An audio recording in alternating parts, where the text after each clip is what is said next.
The Purple Fest 2025 has been announced, and we have seen that the Purple Fest is not benefiting the grassroots people with disabilities at the grassroots levels.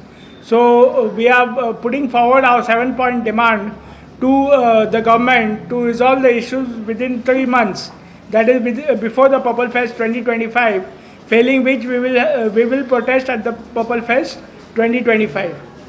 Our demands are as follows: increase in the Dynamic Social Security Scheme from 2,000 to 6,000 per month as per order of State Disability Commissioner. Secondly is jobs for persons with intellectual disability. Jobs for persons with disability, intellectual disability, especially in the government sector. And also we want that the skill development centers,